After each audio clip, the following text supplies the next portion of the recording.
जाए, उसी का नाम धर्म है। धर्म गलत कर्मों पर चलने का आदेश नहीं देता है, और गलत कर्मों पर चलने का जो आज के आधुनिक लोगों द्वारा आदेश देने का प्रेरणा दिया जाता है, शायद धर्म के तत्व को उसने नहीं समझा। ये बताया तो 7 सूत्र जीवन में होना चाहिए। जीतासनो, जीत श्वासो, जीत क्रोधो, जितेंद्रिय, जित आहारो, भोजन भी पवित्र होना चाहिए। अजित व्यवहारो, व्यवहार भी पवित्र होना चाहिए। अजित संगो, और संग भी पवित्र होना चाहिए। संग का बहुत बड़ा महत्व होता है, इसलिए ये 7 सूत्र जीवन में आ जाए तो हमारे जीवन में दुर्गुण आने की संभावना नहीं रहती है। ये 7 सूत्र कौन? जीतासनो, अपना बैठकबाजी पवित्र होना चाहिए। जित श्वासो, किसी की अनिष्ट की भावना नहीं करना चाहिए। जितासनो, जित श्वासो, जित क्रोधो, और कारण, बिना कारण के अपना लोग दूसरे को नुकसान पहुंचाने के लिए क्रोध नहीं करना चाहिए। जितासनो, जित श्वासो, जित क्रोधो, जितेंद्रिय, कहीं भी रहिए लेकिन इंद्रियों को संयम रखिए। ये 4था सूत्र है। जितासनो, जित श्वासो, जित क्रोधो, जितेंद्रिय, जित आहारो, भोजन पवित्र होना चाहिए।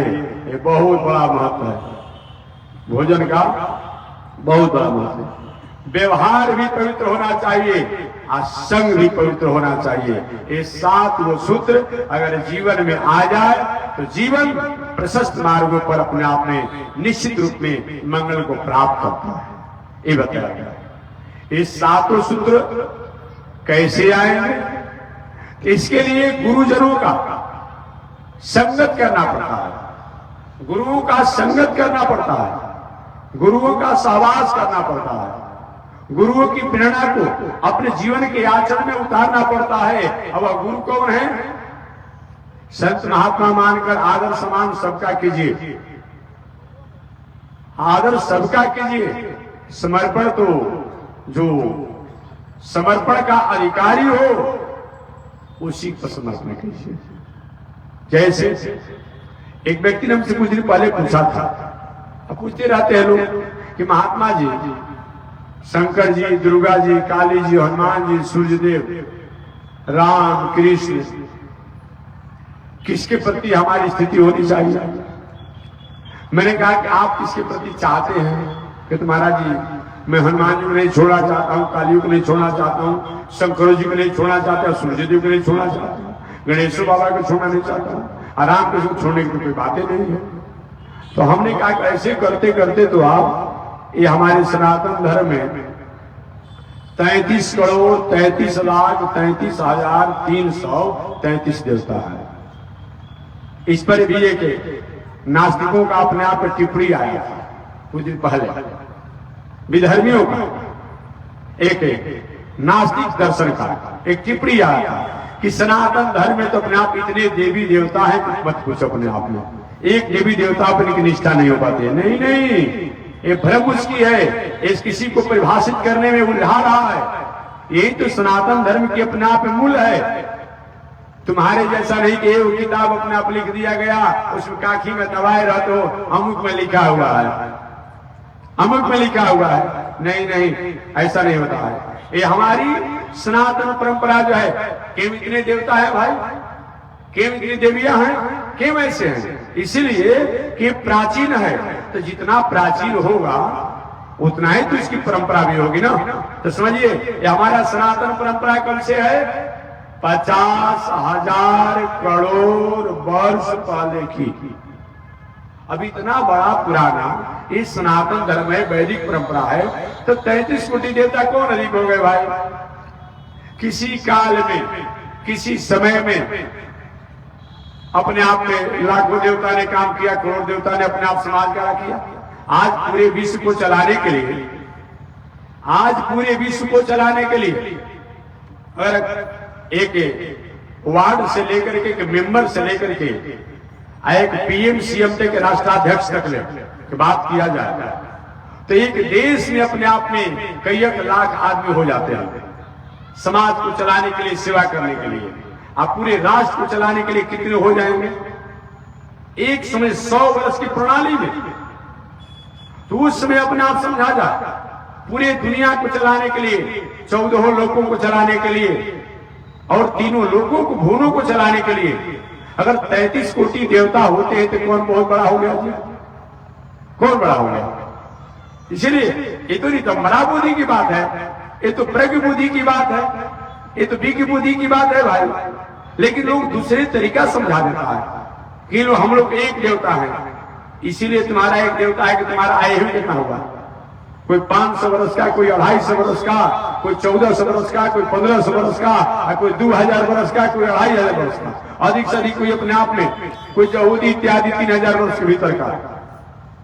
हमारा 50,000 करोड़ वर्ष पहले की। तो काहे नहीं देवी देवता अधिक होंगे? क्यों नहीं होंगे? होना ही चाहिए। ये तो कम है और होना चाहिए। जितना पुराने हैं और जितने लोगों को, और तुम केवल तुम्हारे जो एक देवता जो है बस तुम्हारी एक बात करते हैं, और हमारे देवता जो है पूरे समस्त प्राणियों की मंगल की बात करते हैं, तो होना ही चाहिए। समस्त प्राणियों की मंगल की मैं बात करता हूं, पंछी से लेकर के, कीट से लेकर के, पतंग से लेकर के, कीटाणु से लेकर के, पशु से लेकर के, वृक्षों से लेकर वनस्पतियों से लेकर के, सबकी में मंगल की कामना करते हैं हमारे देवता। उनकी तो जनसंख्या उतनी होनी ही चाहिए, कैसे व्यवस्था चलेगा? इसीलिए होनी चाहिए। और तुम्हारे यहाँ के अपने की बात होती है और दुनिया चाहे अपने आप उसको हजम कर दो, अपने आप में उसको जो भी करना है करो, मैं बहुत कुछ उधर नहीं जाना चाहता हूँ, ये तुम्हारे में संकीर्णता हो सकती है। लेकिन हमारी वैदिक परंपरा जो है, हमारी सनातन परंपरा जो है, इसमें समस्त प्राणियों की मंगल की जहां बात हुई तो उतना होने ही चाहिए। अभी कम है और होना चाहता था, इस समझिए। तो मैं निवेदन करना चाह रहा था कि इस तरीका से गुरु का मतलब जिसका अपने आप गुरुत्व भार अपने आप में हो, उसको गुरु कहा जाता है। तो गुरु शब्द की व्याख्या में निवेदन किया था पिछले दिन। गुरु कहते किसे हैं? आज वही तारकोपनिषद के अनुसार गुरु शब्द में 2 अक्षर है। गुरु का अर्थ ऐसे भारी होता है, भारी माने भोजन में भारी हो, शरीर में भारी हो, कि खा पी कर महाराज एकदम हिस्ट पुष्ट हुआ अपने आप में, वही भारी की बात कर रहा हूं। नहीं नहीं, जिनका संस्कार, जिनकी संस्कृति, जिनका आचरण, जिनका व्यक्तित्व समाज के लोगों पर भारी पड़ता हो, समाज के लोग उनके आचरण, उनके वाणी को सुनकर के अपने जीवन में सोचने के लिए और अनुकरण करने के लिए बाध्य हो जाते हैं, उसी को गुरु कहा जाता है। उसी को गुरु कहा जाता है। तो गुरु का मतलब क्या होता है? सीधम सत्य संप्रदाय, स्थिर मनघम श्रोत्रियम ब्रह्मनिष्ठम।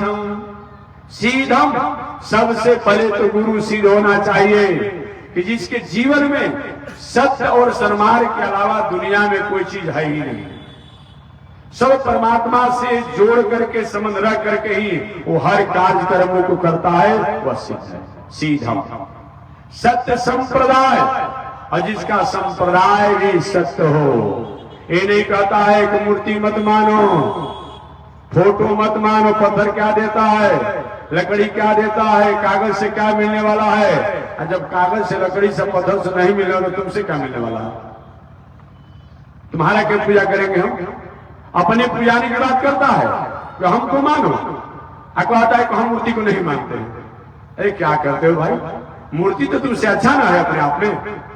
वो अपने के बारे में कहता है, जितना नास्तिक है लोग कहते कि हम राम को नहीं मानते, हम कृष्ण को नहीं मानते, हम मूर्ति को नहीं मानते हैं, हम फोटो को नहीं मानते हैं, हम तीर्थव्रत नहीं मानते हैं। मैं नहीं मानता, तुमको क्यों माना जाए? क्यों तुमको माना जाए? एक अपने को मानने की बात करता है, अपने के मानने की बात कहता है। इसलिए ऐसा नहीं। सत्य संप्रदाय, जहां पर जाने के बाद, जिसके पास, जिसमें प्रवेश करने के बाद, जिसके द्वारा अपने उसकी आर्टिकल में स्थापित होने के बाद हमारे जीवन में छाया, शांति और आनंद की प्रेरणा प्राप्त होती हो और कुवृत्तियों की तरफ, कदाचारों की तरफ उसे उल्लास हो जाता हो, उसी का नाम तो अपने आप संप्रदाय है या सम, जिनसे पूरी दुनिया सृष्टि को चहकती है, फलती है, फूलती है, पल्वित होती है, पोषित होती है, ऐसे को सम कहा जाता है। प्र माने बड़े जोरों से, दाय ऐसे को जो प्राप्त कराने वाला है, उसी का नाम संप्रदाय है। तो कौन है?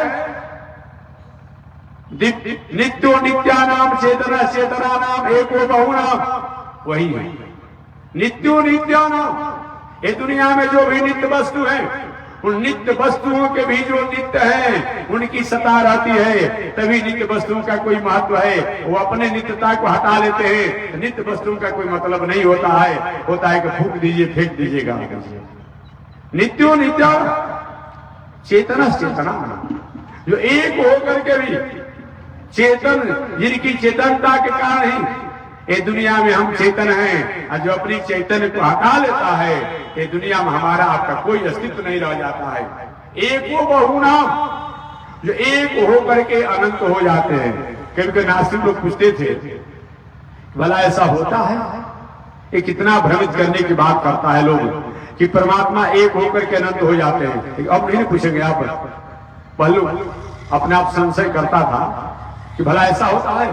सहस्त्र गोपी एक नारायण, रासलीला के समय हजारों हजारों गोपियां एक कृष्ण। तो लोग शंका करता था, भला इन कपोल की बात है। अभी कभी बहुत बड़ा कभी विद्वान है, अच्छा है अपने आप में, लेकिन वो कहता क्या है, ये सब राम कृष्ण जो है एक कपोल और कल्पित बात है। अरे भले आदमी, तुम कपोल और कल्पित की बात करते हो। कपोल और कल्पित अगर राम कृष्ण हो गए, तो दुनिया का चरित्र अपने आप में सत्य कैसे होगा? रे समझना चाहिए ना। जो कपोल और कल्पित कहता है लोग, तो समझिए अगर वो कपोल कल्पित हो गए, जब राम कृष्ण कपोल कल्पित हो गए, जब व्यास जी कपोल कल्पित हो गए, तो वाणी तुम्हारा जो है, ये शब्द जो है, जिस कल्पित आज तुम कभी विद्वान कहे जाते हो अपने आप में, तब तुम्हारा ये भी तो अपने आप में किस भाषा में कहें, अपने आप में कल्पित ही नहीं और भी छद्म कल्पित हो सकता है। अरे शब्द कहां से तुम लाया? ठीक है, शब्दों का समन्वय करने का, शब्दों को अपने आप प्रस्तुति करना जो है तुम्हारा अच्छी है, लेकिन शब्द तुमने लाया कहां से?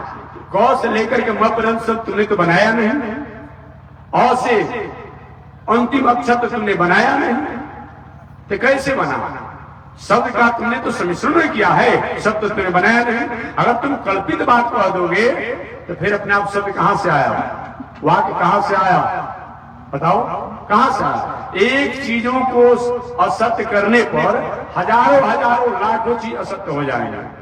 याद रखिएगा, एक चीज को असत्य कर देंगे तो लाखों चीज अपने आप में असत्य हो जाएगा। इसलिए कल्पित मत कहो, कल्पित मत कहो। दूसरी बात, अगर कल्पित की बात करते हो, कल्पना की बात करते हो, तो कल्पित बात का भी, कल्पना का भी बहुत बड़ा महत्व होता है।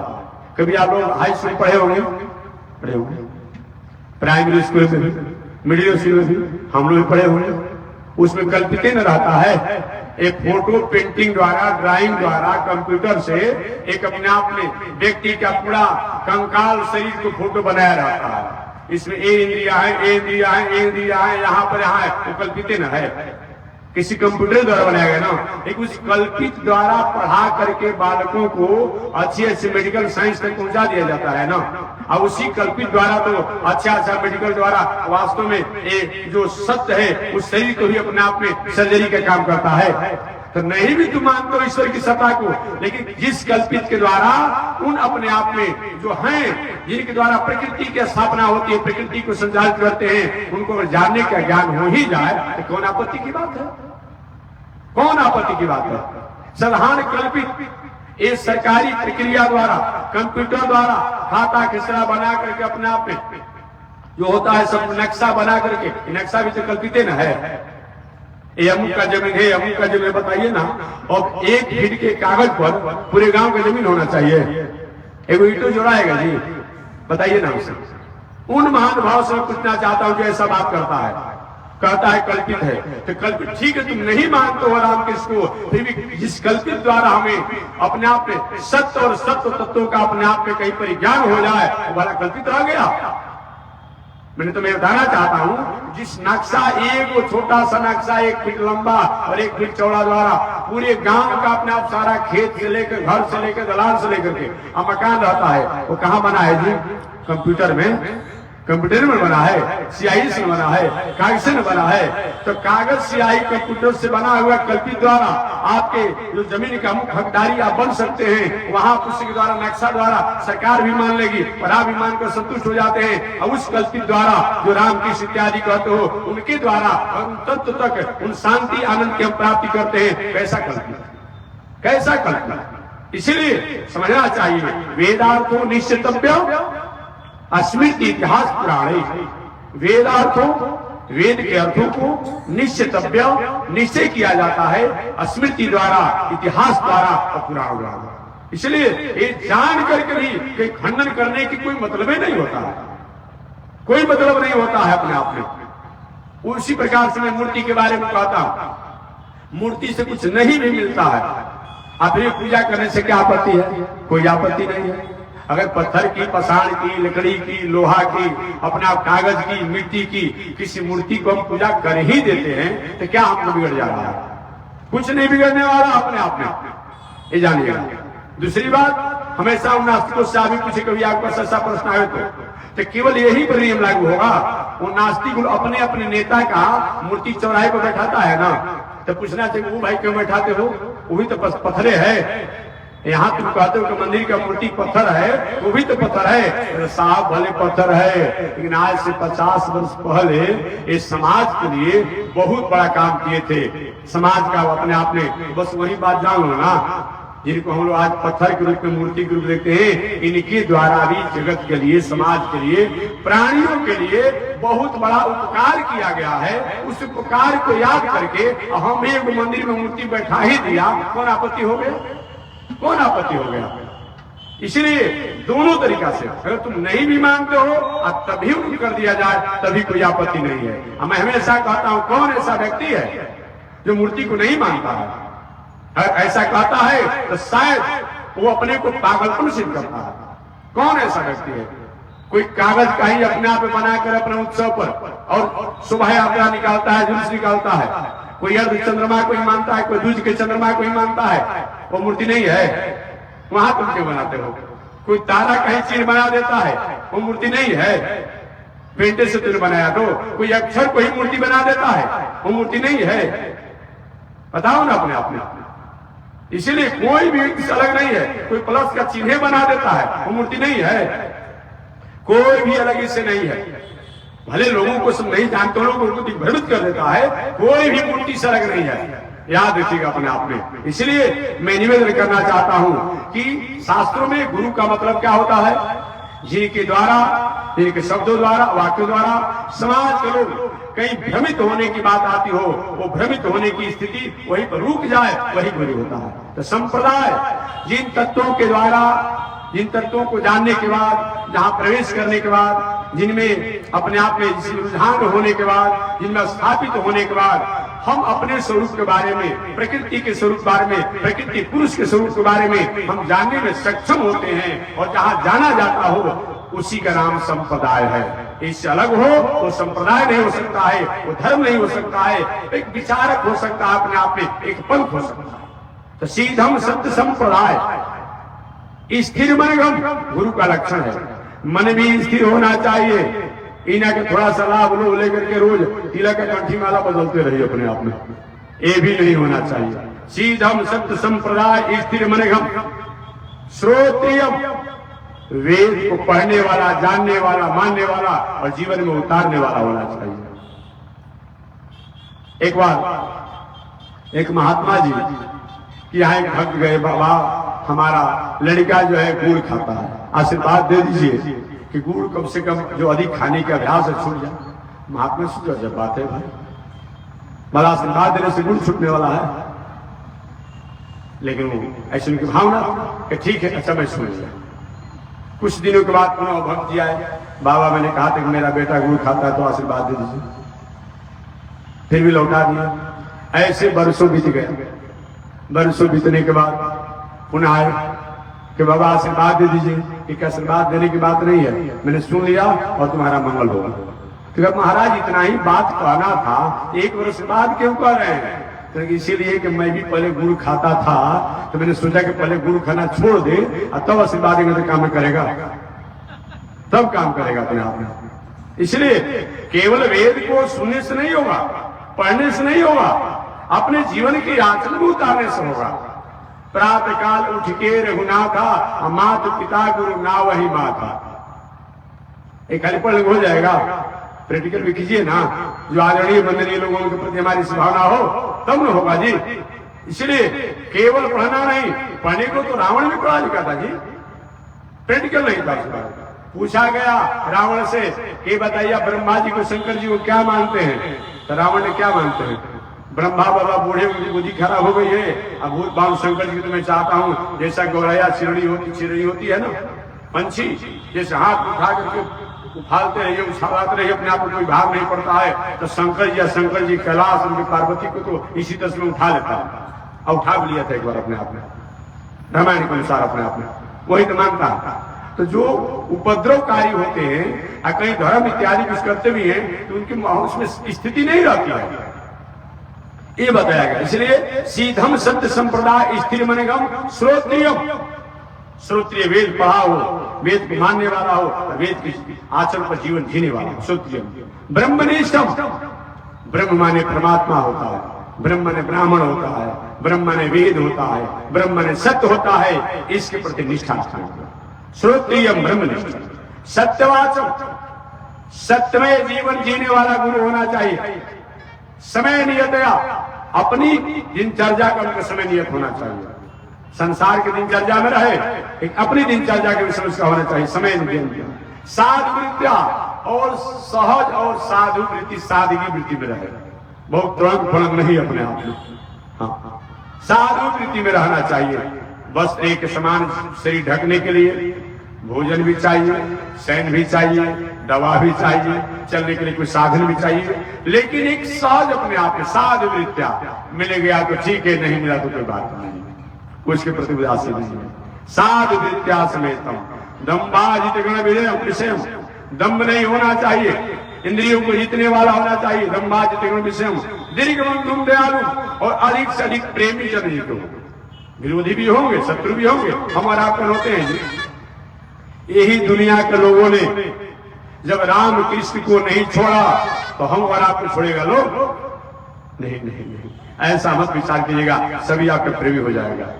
जब राम कृष्ण इस दुनिया के लोगों ने नहीं छोड़ा, जिन भगवान श्री कृष्ण ने अपने परिवार के लोगों के लिए ब्रज से लेकर गोकुल से लेकर के मथुरा तक पहुंचे, मथुरा से लेकर के द्वारका तक पहुंचे, लेकिन भगवान के परिवार के लोगों ने भगवान श्री कृष्ण को समझने में शायद गलती कर दिया। परिणाम क्या हुआ आप जानते हैं, हमें बताना नहीं। ये भगवान श्री कृष्ण को लोगों ने नहीं समझ पाया, ये दुनिया के लोगों ने राम के बारे में जानते होंगे अपने आप में, जो भगवान देवताओं के ऋषियों के मंगल करने के लिए आया, वो भगवान श्री राम पर भी लोकापवाद एक आक्षेप लगा दिया था, जिस चलते भगवान श्री राम को अपने आप में परीक्षा देना पड़ा ये दुनिया के लोगों ने। एक पौराणिक कथा कर, तो हमारा क्या होगा दुनिया के लोग, इस ऐसा मत करें कि सारा दुनिया के लोग हमारा होगा, हमको अच्छा सर्टिफिकेट देगा। हमें अच्छी काम करना चाहिए, अगर सर्टिफिकेट नहीं भी दे रहा है तो हमें अच्छी काम करने का फल होगा। एक दिन बुरा आदमी भी हमारे लिए अच्छा सर्टिफिकेट देने के लिए संकल्पित हो जाएगा। कुछ अच्छा कहवाने कुछ मत कीजिए। तो सीधम सत्य संप्रदाय स्थिर मनगम श्रोत्रियम ब्रह्मनिष्ठम सत्यवाचम समय नियतया साधु विद्या समेतम दम्भाजित गण विषयम। दम भी नहीं होना चाहिए कि अपना से पैर धोना हो तो आधे लोटा जल में काम चल जा रहा हो। कहीं चेला के द्वार पर कहीं गया, एक बाल्टी जल से अपना गोड़ धर दिखा रहा कि बहुत बड़ा नियम कर्म वाले हैं, अपने से रहो ना जल, उसको धोखा दे रहे हो, ऐसा नहीं होना चाहिए। जीत गण विषयम दीर्घ बंधुम दयालु दम्भा, दम्भ भी नहीं होना चाहिए अपने आप में, ऐसा गुरु होना चाहिए। इस तरीका से गुरु का लक्ष्य बताया गया है, इस तरह से गुरु का लक्ष्य बताया गया है। ऐसे से संपन्न जो होता है वो व्यक्ति को इस सात वो शुद्ध जीवन में सहर्ष और आदर पूर्वक उतरते रहता है। और ऐसा अगर अपने आप नहीं होता है, ये सातों शुद्ध जो पहले मैंने बताया उसको जीवन में अनुपालन नहीं हो पाता है। अतः जीवन में हमारे 5 दुर्गुण ना आवे और विवेक पवित्र हो, इसके लिए 7 सूत्र जो मैंने बताया, हितासनो जित श्वासो, ये हमारे जीवन में होना चाहिए। इसके लिए अपने आप में सदगुरुओं कर अपने आप में अनुकरण करना चाहिए, सदगुरुओं के साथ परिशीलन करना चाहिए, सदगुरुओं के प्रति हमारी अनुशीलन होना चाहिए और सदगुरुओं के प्रति हमारी प्रपत्ति शरणागति होनी चाहिए। तो शेष चर्चा अगले दिन होगी। आज इसी के साथ वाणी विराम, आगे परमात्मा की जय। श्रीमन नारायण श्रीमन नारायण लक्ष्मी श्रीमन नारायण नारायण नारायण श्रीमन नारायण। बोलिए श्री लक्ष्मी नारायण भगवान की हरि ओम। शांति शांति शांति।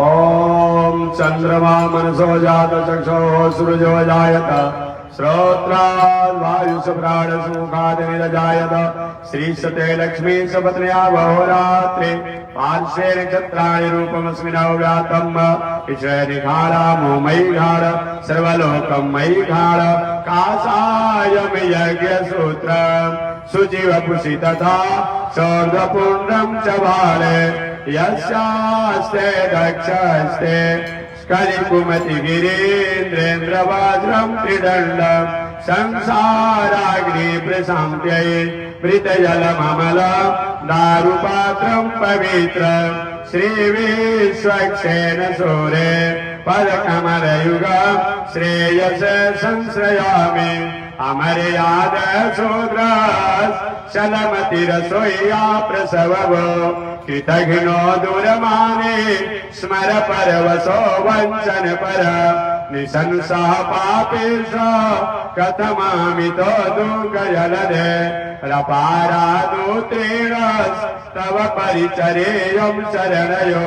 लक्ष्मी नारायण भगवान की, श्री भास्कर भगवान रामानुजाचार्य स्वामी महाराज की, श्री प्रतिवाद वेंकटाचार्य स्वामी महाराज की, अनंताचार्य गादी स्वामी महाराज की, परमाचार्य रामकृष्णाचार्य स्वामी महाराज की, विश्ववंदनाचार्य श्रीमद विश्वक्सेनाचार्य अस्मदाचार्य पूज्य गुरुदेव श्री त्रिदंडी स्वामी जी महाराज की, श्री त्रिदंडी स्वामी जी महाराज की। हरि ओम। शांति शांति शांति।